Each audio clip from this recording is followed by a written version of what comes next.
Сәлем достар, сіздермен Ұлданай қазақша рецепті. Менің каналыма қош келдіңіздер. Бүгін сіздерге фунчузаның рецептісімен бөлісетін боламын. Видеоның соңына дейін менімен бірге болыңыздар. Ең алдымен етімізді ұзынша етіп турап аламыз. Салатымызға керекті заттардың барлығын турап, дайындап алатын боламыз, бізге оңайырақ болу үшін. Пиязымызды турап алдық. Аздаған чесногымызды турадық. Қызанақ пен қиярымызды да турап аламыз ұзынша етіп.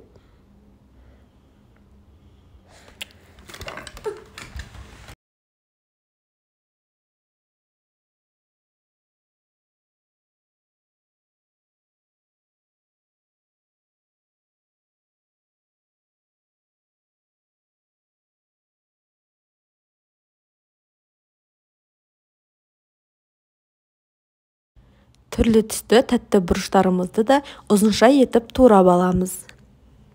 Сәбізімізді үкіштен өткізіп дайындап қоямыз.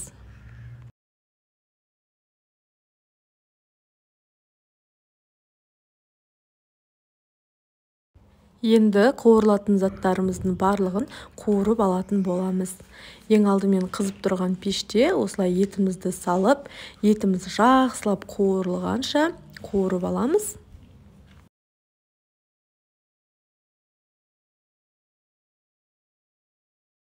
Етіміз жақсылап қуырылған соң, үстінен пиязды салып, 3-4 минут қуырып аламыз.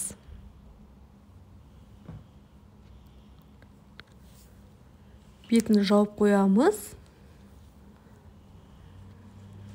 Пиязымыз қуырылып болды. Енді чесногымызды салып, араластырып қуырамыз. Енді тәтті бұрышымызды саламыз.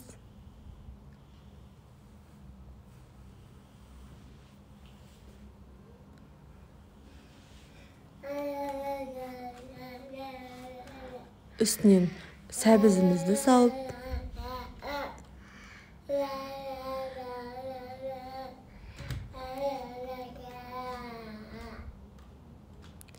сосын соусымызды қосып, араластырып, кішкене 2-3 минутқа бұқтырып қоямыз.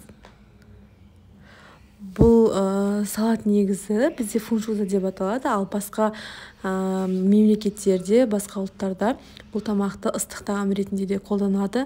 Бірақ біздің қазақтар бұны ыстық тағам ретінде менсіне қоймайды.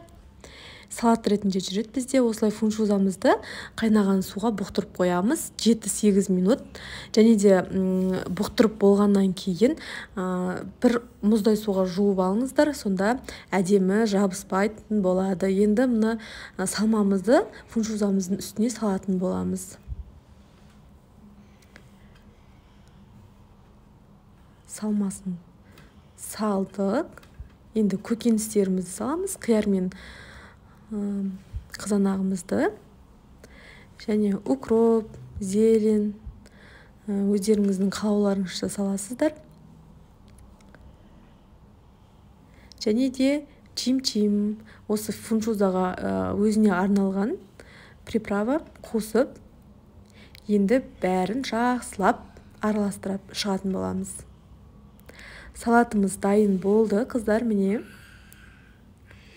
Өте күшті шықты, дәмі де ерекше. Дайындап көріңіздер.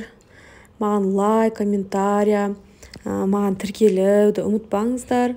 Сіздермен бірге болған Ұлданай қазақша рецепті. Менімен болғандарыңызға рахмет. Сау болыңыздар.